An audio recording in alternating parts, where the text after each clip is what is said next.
Novidades, curiosidades, valores, educação. Rosário Cast tá on!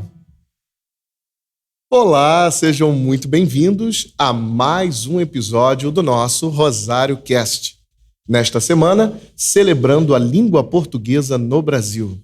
E não podia ser diferente.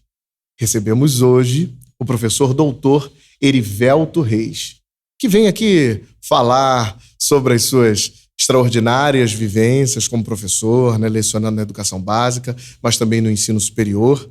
Um professor pesquisador que tem muito a contribuir para o nosso bate-papo e para essa nossa já rotina, esse nosso compromisso semanal de nos encontrarmos aqui nesse espaço de comunicação e de muitas alegrias envoltas de educação, de saberes, de experiências extraordinárias. Seja muito bem-vindo também, Erivelto, à nossa nova casa, o Rosário Cast. Oi, João. Uma alegria estar aqui com você. Quero me dirigir às pessoas que vão nos assistir, dizendo da minha alegria, da minha felicidade de estar aqui com você. Esse dia tão importante, o Dia da Cultura, o Dia da Língua Portuguesa. Quero aproveitar também para mandar a minha saudação para todos os profissionais que trabalham aqui no Rosário, que é uma das instituições de educação mais tradicionais e importantes do nosso estado e que tem profissionais de excelência em todos os níveis, em todas as áreas de atuação. Estou muito feliz de estar aqui com você, conversando e de te reencontrar. Você que é um amigo tão querido e tão especial.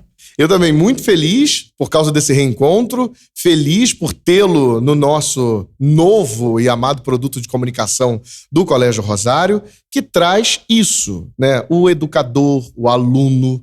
Aqui nos 2 episódios anteriores tivemos representantes do ensino médio, você deve ter visto. Na semana passada, alunos do Fundamental Anos Iniciais.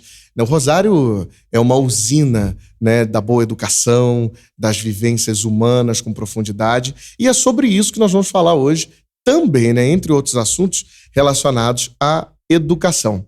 E eu tenho aqui nas minhas mãos, eu vou até colocar para os nossos espectadores darem uma olhada muito especial. Olha só, a primeira antologia de contos de ficção científica dos alunos e alunas do CIEP 156 Dr. Albert Sabin, Escola de Novas Tecnologias e Oportunidades, Linguagens Aplicadas às Tecnologias. E o professor organizador, está aqui na minha frente, é o Erivelto Reis. Vejam só. De qual ano, Erivelto? Olha, esse foi lançado em 2022 e a gente está divulgando ainda, trabalhando nele, até para incentivar as novas turmas, os novos alunos a que escrevam, a que produzam também. Como que surgiu a ideia? Olha, essa ideia ela surgiu dentro de uma disciplina que a gente tem lá na escola, no nosso CIEP, que é Linguagens Aplicadas às Tecnologias, e a gente tinha, em algum momento, que falar sobre a ficção, a ficção científica que é produzida no Brasil, porque nós temos bons autores de ficção científica escrevendo obras interessantes que falam com essa geração de jovens leitores. E aí eu falei, olha, até o final dessa disciplina, até o final do ano, nós vamos escrever o nosso próprio livro. E aí eles ficaram, não, professor, não dá, não é possível, eu não sei escrever. Aí fazem aquelas brincadeiras, Sim. Eu não gosto de escrever, eu não sei escrever nem no meu caderno, não sei o quê. E aí a gente vai trabalhando, vai colocando os elementos do gênero, vai trazendo, aí no meu caso, eu trouxe filmes, eu trouxe contos de ficção científica e gradativamente fui fazendo um processo com eles de imersão ao gênero. E, a partir daí, a gente começou a selecionar os materiais que eram produzidos em sala de aula. Todos os materiais aí foram produzidos em sala de aula.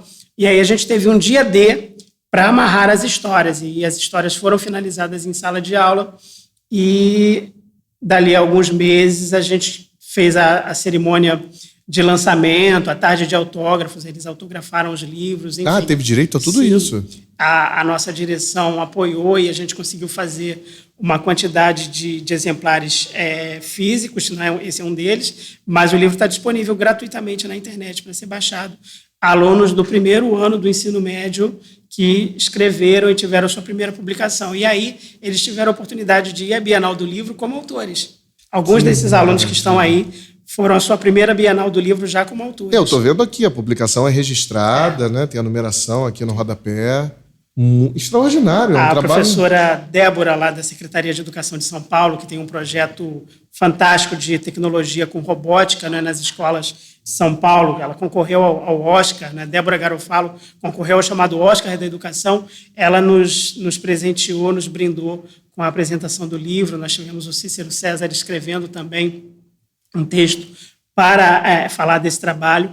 E foi um trabalho que me deixou muito feliz. Entre os muitos trabalhos que tenho feito, esse foi um dos que me deixou assim, mais feliz, porque deu a oportunidade aos meus alunos do ensino médio de expressarem ali o seu amor pela literatura, as suas impressões do gênero, no caso aí foi ficção científica, e nos deu a oportunidade de tê-los lançando um livro, recebendo o carinho dos seus familiares nessa oportunidade, e quebrar também um pouco do estigma que tem, né, sobre o trabalho que é feito na escola pública no Brasil, de um modo mais particular na rede do Rio de Janeiro, onde eu atuo. É uma rede que tem, evidentemente, muitos problemas, nós temos muitas dificuldades, mas os nossos alunos, quando estimulados, quando nós conseguimos reunir pessoas em torno de uma ideia, nós conseguimos fazer bons trabalhos, né? E esse foi um trabalho do qual eu me orgulhei e me orgulho bastante. Todos nós nos orgulhamos muito, afinal de contas, a escola pública é um patrimônio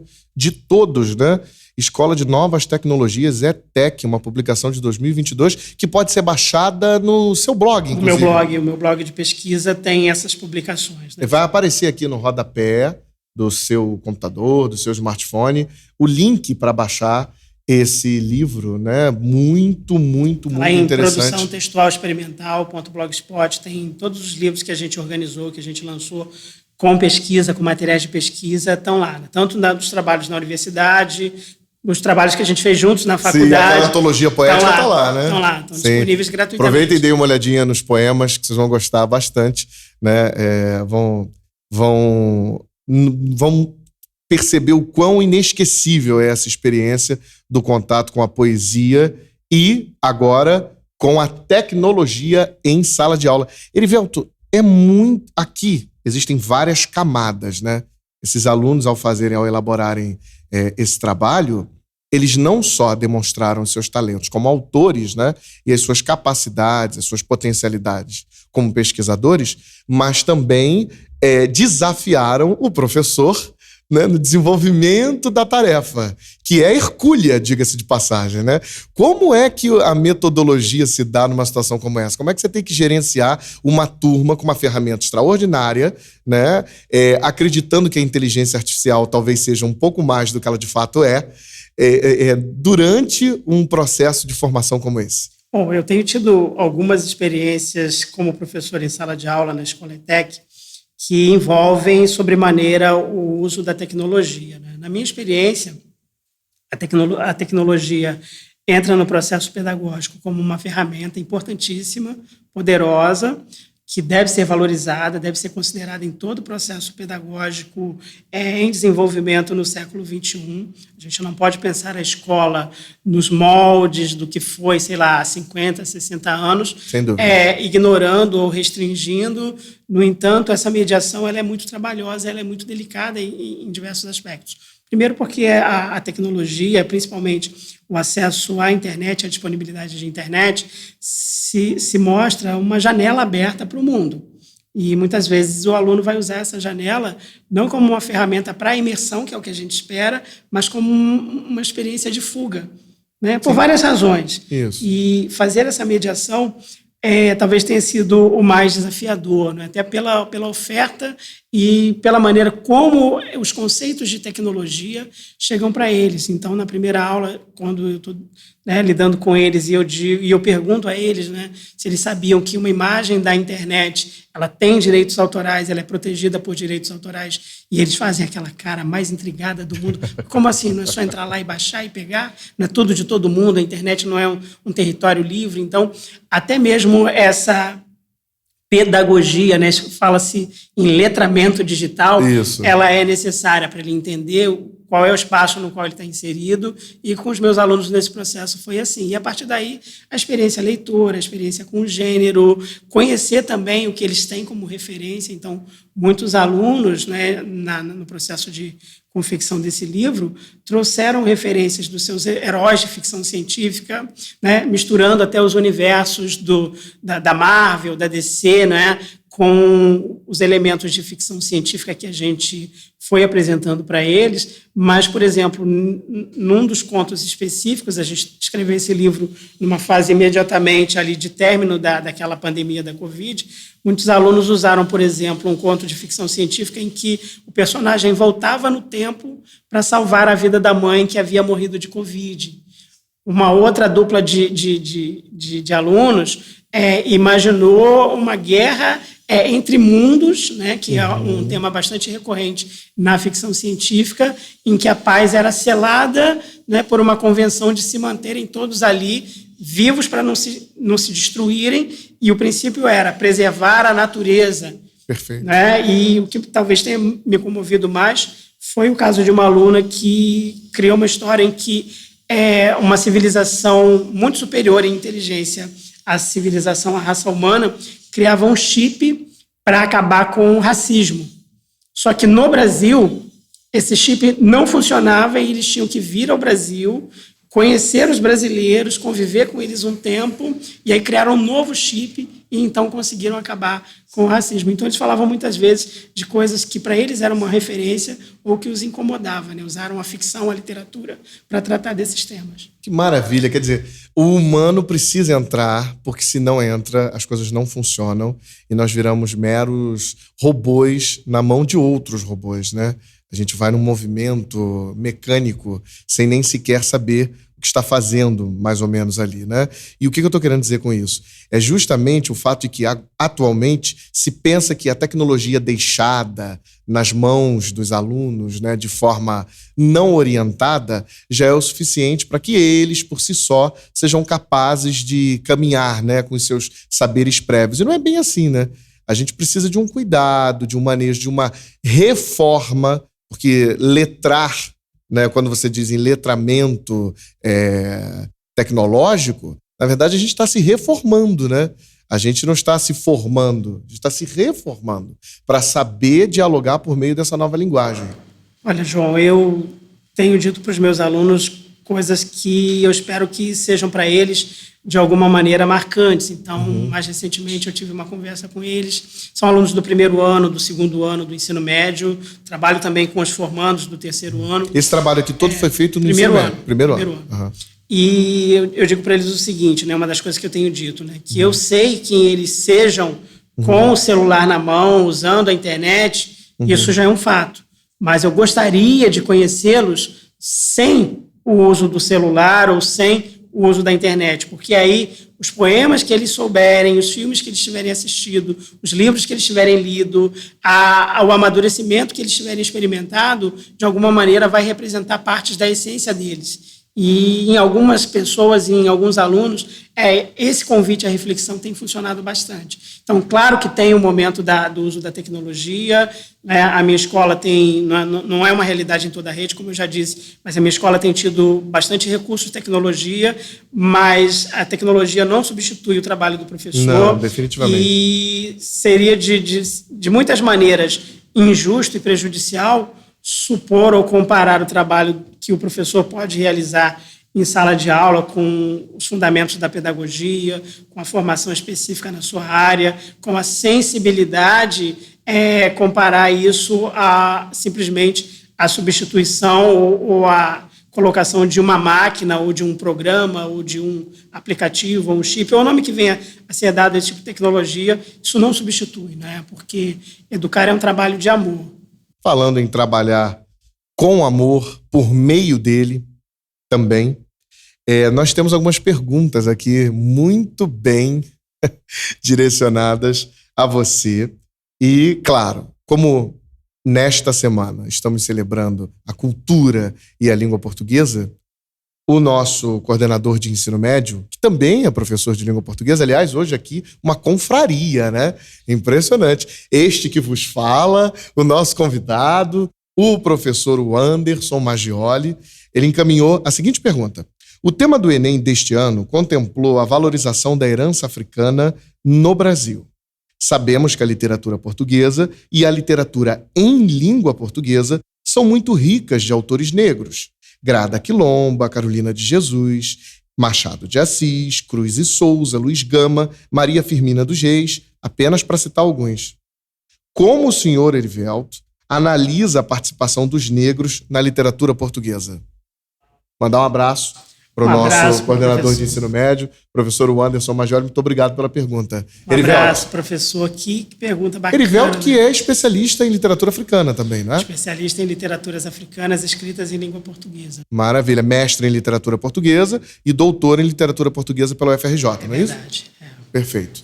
Bom, professor Anderson, muito obrigado pela pergunta.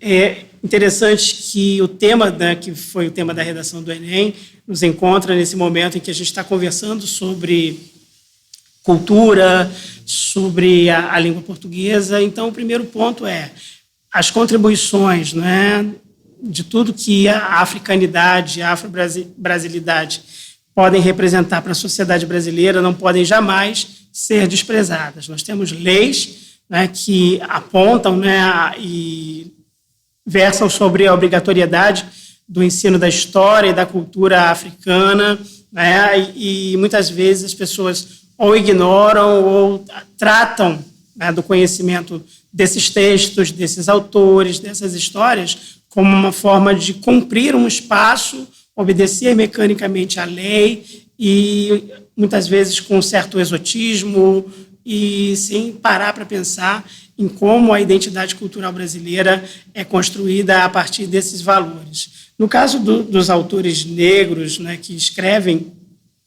na literatura em língua portuguesa, tanto os citados pelo professor, né, aos quais aí modestamente, se ele me permitir, eu gostaria de acrescentar Conceição Evaristo. Perfeito. Gostaria de citar o inesquecível Lima Barreto, que foi um autor muito incompreendido por razões, inclusive, raciais no seu tempo, né? Infelizmente, são grandes expoentes. E são autores que estão muito próximos, né? Podem estar muito próximos dos nossos alunos na sala de aula. Os meus alunos lá no ensino médio, no nosso projeto de leitura, estão lendo para esse bimestre, no primeiro ano, uma obra internacional, a Bell Hooks, um livro chamado Meu Crespo de Rainha, e os alunos do segundo ano, que são um pouquinho mais experientes, vamos dizer assim, eles estão lendo O Alienista, de Machado de Assis. E, de um modo geral, né, quando se refere a Machado de Assis, é um autor muito difícil, a minha mãe já falava, meu pai um dia falou que tinha que ler, e a gente gradativamente vai vencendo esses bloqueios, porque são autores que escreveram num tempo que não é o nosso, mas suas obras são extremamente contemporâneas e atuais sob vários aspectos, né? O professor cita ainda a pesquisadora, a Grada Quilomba, né, que tem uma história incrível lá no Memórias da Plantação, que sofreu, inclusive, na universidade onde era pesquisadora, né, a universidade na Alemanha, sofreu um caso de racismo que ela relata logo nas primeiras páginas do seu livro Memórias da Plantação. Então, aproximar os nossos alunos, né, da sua ancestralidade, das raízes, daquilo que forma a identidade cultural do nosso povo, mais do que uma obrigatoriedade, é um compromisso de cidadania, é um compromisso que a gente tem com a história, é um compromisso de aprender com o passado, de conhecer as grandes histórias produzidas, por exemplo, as grandes histórias produzidas no continente africano em língua portuguesa, por exemplo, e os autores que escrevem, né, a partir da nossa afro-brasilidade, que buscam nas nossas origens, na nossa história, aquilo que muitas vezes o colonialismo, aquilo que muitas vezes, né, um padrão eurocêntrico de se ensinar e de se compreender o mundo e a literatura não permitiu até um determinado momento.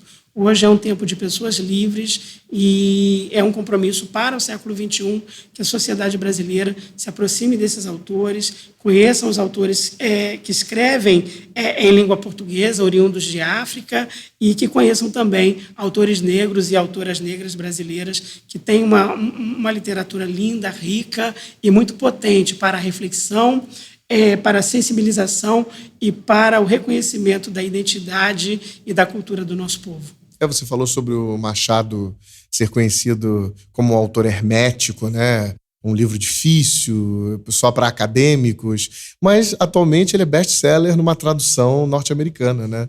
E tem sido assim fora daqui, né? Parece que criou-se uma pecha para ele que é um pouco desleal, né? Machado ele sofreu durante muito tempo, né, um embranquecimento que não corresponde, né? Ele é um autor negro brasileiro e essa pecha de hermético, difícil, ela vai passando de uma geração para outra, porque ele escreveu no seu tempo, com a linguagem de seu tempo, mas ele escreveu sobre temas que estão aí pulsando na nossa sociedade, que nos divertem, nos comovem, num apuro da língua portuguesa que é atemporal. Então, os meus alunos lá do 2º ano que estão lendo, começaram, professor, estão lendo Alienista. Professor, mas a história se passa em Itaguaí.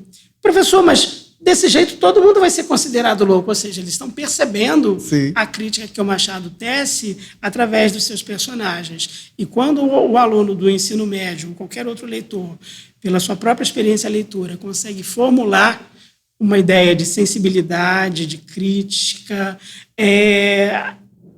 a própria percepção de um enredo é fantástico, porque tem uma coisa que é importante que a gente diga aqui para as pessoas que estão nos acompanhando, e muitas delas são professores, são educadores, são pais e mães de família. Os nossos alunos, essa geração que está aí hoje, é capaz de falar sobre arcos narrativos, é capaz de falar sobre séries, horas a fio, e descrever detalhes de personagens, narradores, enredos complexos, e muitas vezes não usa esse conhecimento, essa habilidade para a decodificação dessas narrativas para a literatura, que é alguma coisa, é como se fosse assim, literatura, o domínio da escola, da lição de casa, e analisar e pensar narrativas, o domínio do entretenimento, quando, na realidade, esses mundos eles convivem muito bem, e é bom que eles convivam assim, porque a experiência leitora, a experiência da percepção da arte narrativa, ou da poesia, ou da música, ou do teatro, ou do cinema, podem ajudar e ajudam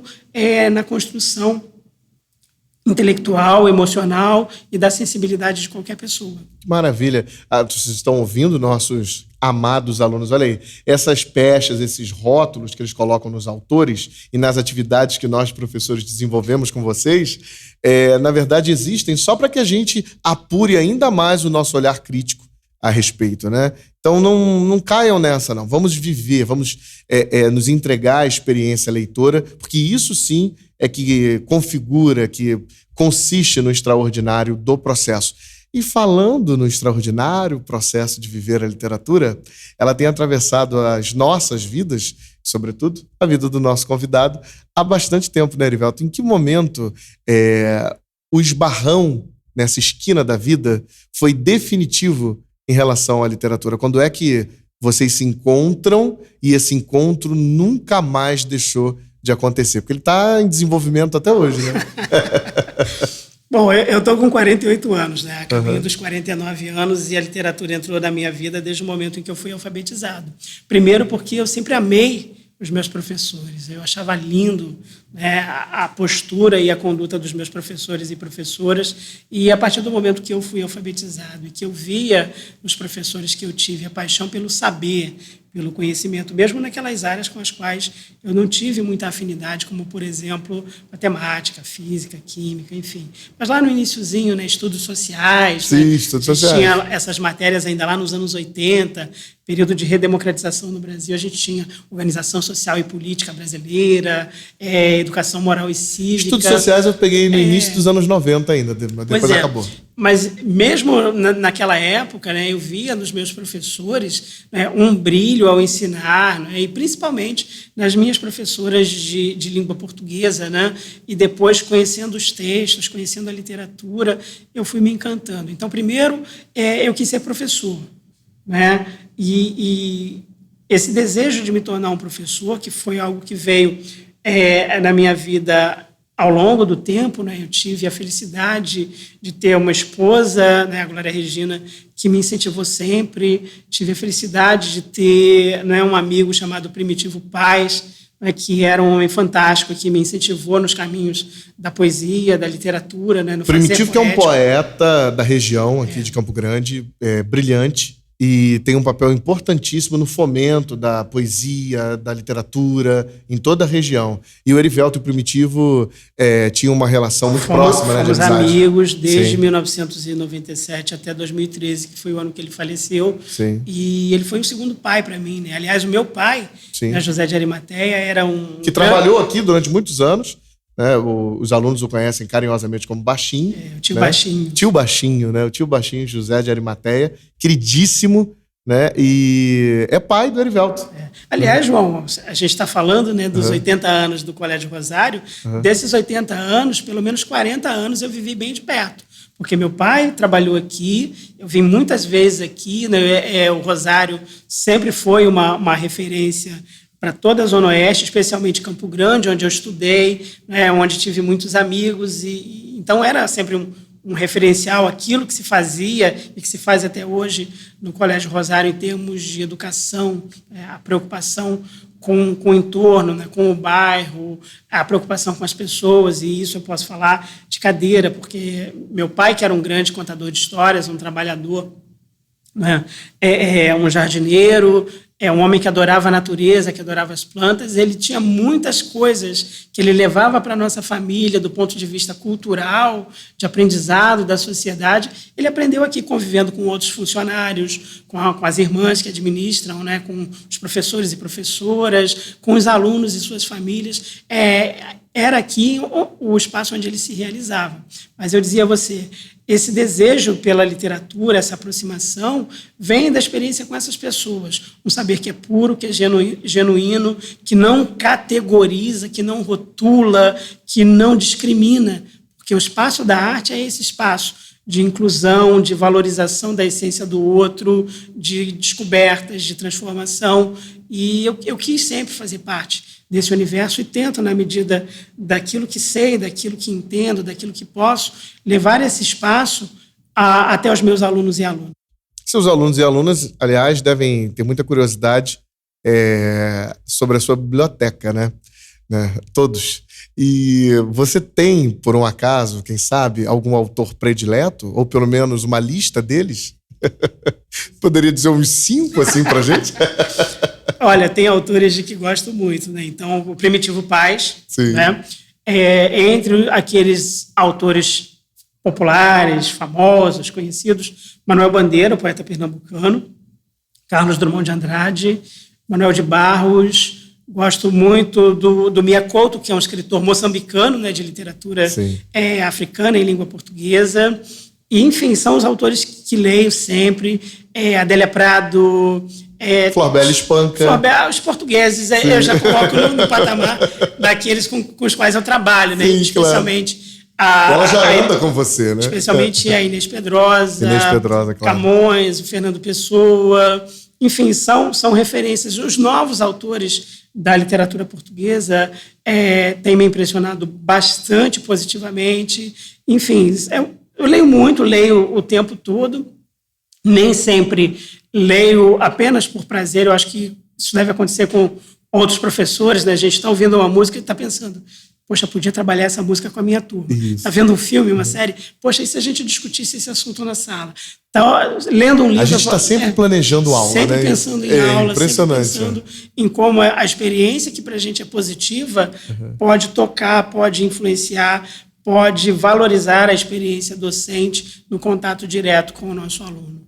Porque o planejamento é fundamental, ele é obrigatório, ele é necessário, mas muitas vezes, na prática, a gente vai ficar fazendo pequenos ajustes, a gente vai percebendo no outro referências, e não raro, né, você que é um professor querido dos seus alunos, amado e respeitado por seus alunos, por seus colegas, enfim, já deve ter vivido essa experiência. A gente aprende bastante com os nossos alunos. Mas muito, o tempo todo. O tempo todo. É impressionante, é muito desafiador. E o quanto eles realmente exigem de nós essa sensibilidade de conduzir o que você planejou, muitas vezes por um outro caminho que os alcance naquele momento em que o desafio acontece, se dá por causa do conhecimento prévio, por causa de uma sensibilidade específica para um determinado conteúdo que não foi enxergado antes. E eles enxergam, quando você mesmo, professor e pesquisador, não pôde, por diversas razões, não percebê-lo ali.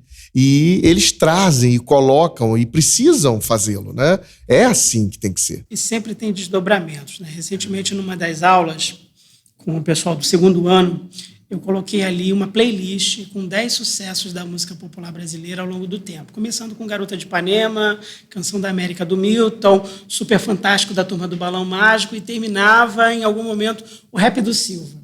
O Rap do Silva foi a música que eles mais conheciam. E aí eu falei, gente, vocês gostam dessa música? Vocês conhecem essa música? Ah, professor, adoramos, conhecemos. E se a gente entrar em contato com o autor, que é o Bob Rum, né? De Santa Cruz, da Zona Oeste, né? Já tive a oportunidade de levá-lo na instituição de ensino superior onde eu trabalhei. Estudei com a esposa dele, que era muito querida. Olha, que maravilha. Uma pessoa muito atenciosa, muito gentil.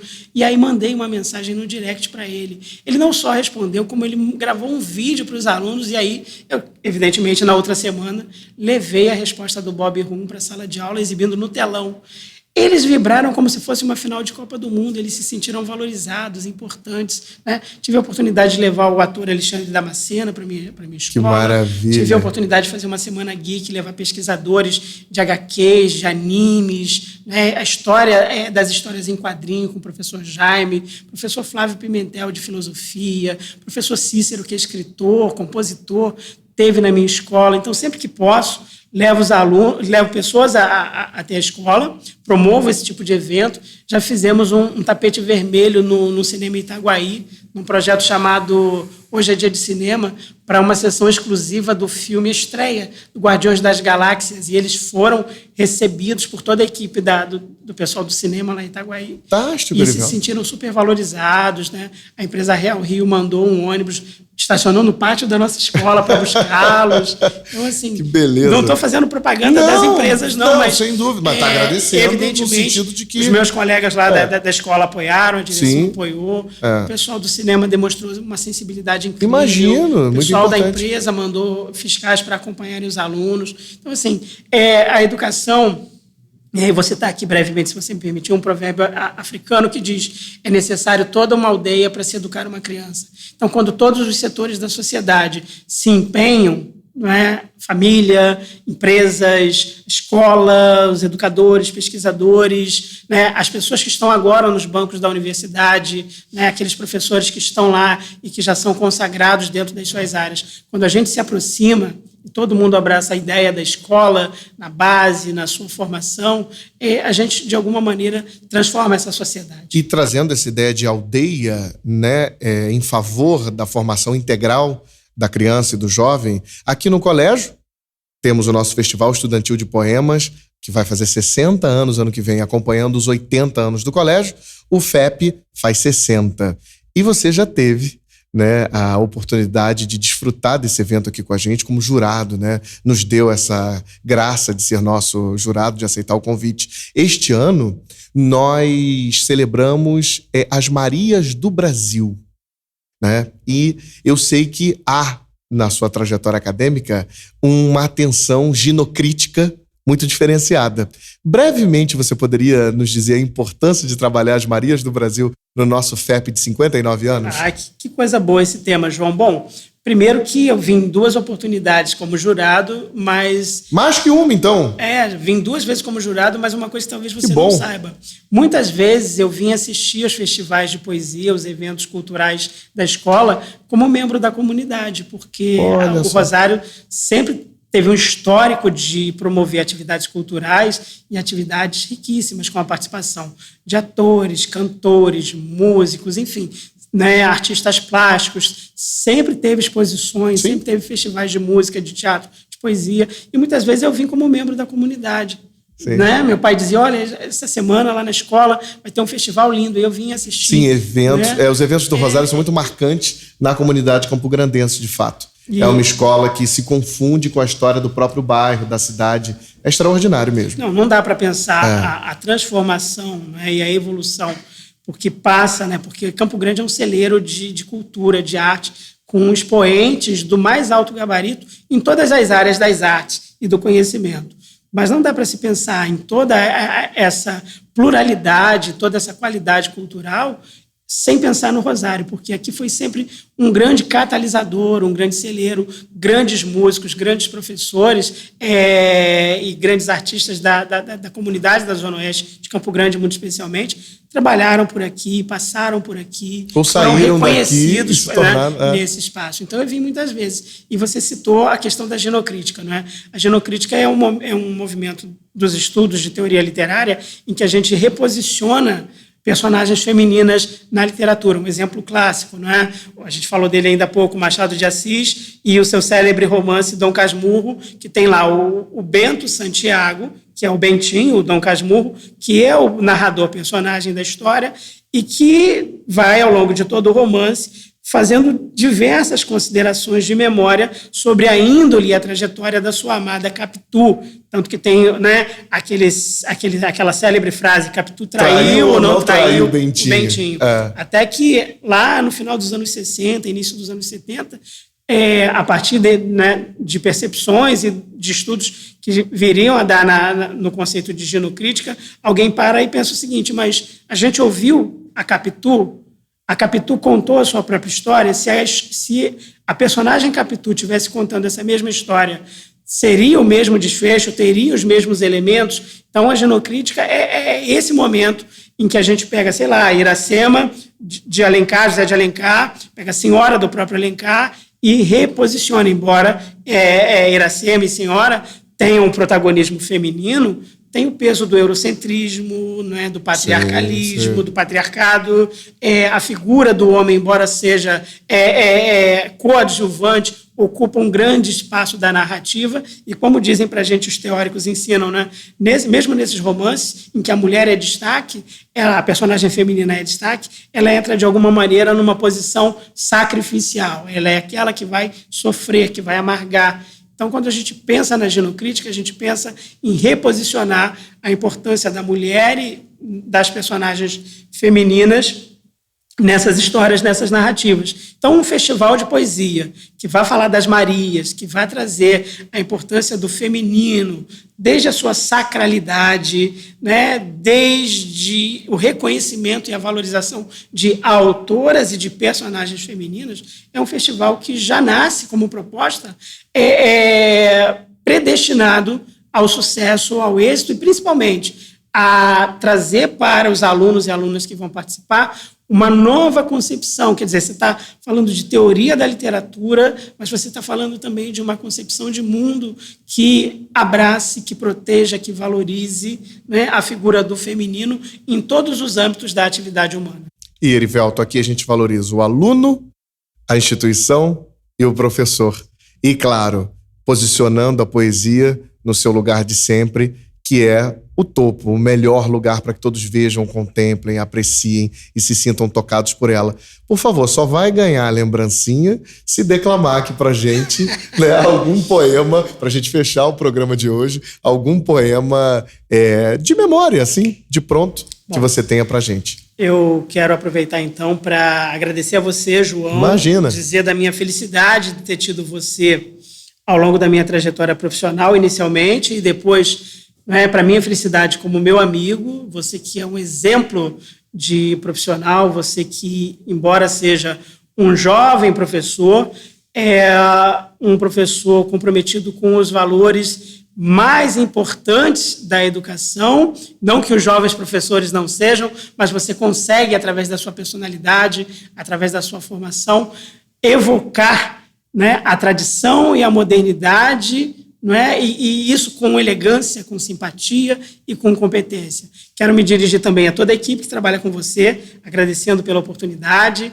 as pessoas que vão nos assistir, agradecendo pela atenção, pelo espaço, e a todos, João, sem exceção alguma, a todos e todas os profissionais e as profissionais que integram essa equipe vitoriosa e de excelência que forma hoje e que tem formado ao longo de tantos anos o Colégio Rosário, né? Desde os profissionais da portaria, a direção, corpo docente e os alunos e alunas que são tão queridos e amados por toda a nossa comunidade, agradecer e desejar sempre muito sucesso. Muitíssimo obrigado, Erivelto. Olha aqui, a nossa Eco Bag. Muito obrigado, muito obrigado. Eu que agradeço imensamente. E vou dizer a você um poema que me acompanha há muitos anos, do poeta Primitivo Paz, se você me permitir. Claro, nós vamos fechar hoje dessa forma. O poema dele encerra, então você que ainda não clicou no sininho para avisar a entrada de novos vídeos, não se inscreveu no nosso canal, faça agora. Olha aí, está aparecendo no rodapé da sua tela. Então clica, participa com a gente. Semana que vem mais um super episódio, 4º episódio do Rosário Cast. A gente fecha hoje com um poema dessa pessoa, desse profissional fantástico que é o Erivelto, com uma formação luminosa, né, que nos permitiu esse brinde à literatura, aos saberes educacionais, né, às vitórias, às grandes conquistas na educação de crianças e jovens. Muito obrigado, Erivelto. Muito obrigado, João. Então, com a felicidade por esse reencontro com você, que é um amigo tão querido, um profissional que merece todo o nosso carinho, toda a nossa admiração, eu vou dedicar a leitura do poema, né, dizer o poema aqui, o poema As Cartas do Primitivo Paz, eu vou dedicar aos seus alunos. Muito obrigado. E aos meus alunos também da escola pública. O poema de Primitivo Paz, As Cartas, que diz assim: eu quero ver a nossa gente fazer a nação crescer, os lavradores plantando para a família colher, ter casa para morar, escola para aprender, para quando for adulto não ser humilhado assim, cabisbaixo, timorato, vai à casa do vizinho, tremendo, olhando para o chão, chega falando baixinho. Coração acelerado, vai logo dizendo assim, com uma carta na mão: leia esta carta para mim. Chegou carta dos parentes, não sabemos o que fazer. Nem meu pai, nem minha mãe, nem eu. Não sabemos ler. Desculpe tomar seu tempo e vi pedir para você ler. As coisas vão melhorar. Eu ainda quero ver. Um dia vou para a escola, eu vou aprender a ler, a somar, diminuir, dividir, multiplicar, para quando for para a usina cortar cana para moer, saber quanto vou ganhar e o tanto que vou perder.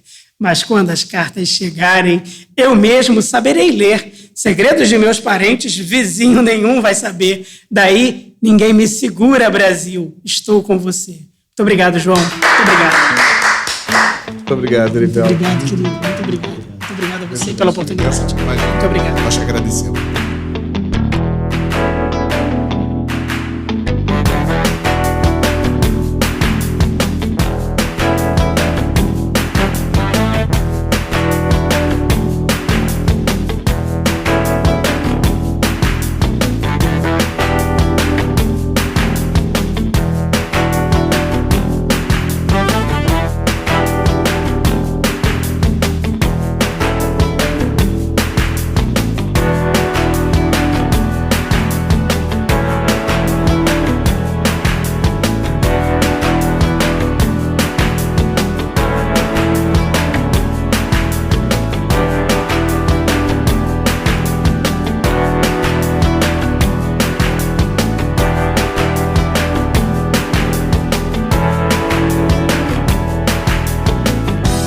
Novidades, curiosidades, valores, educação.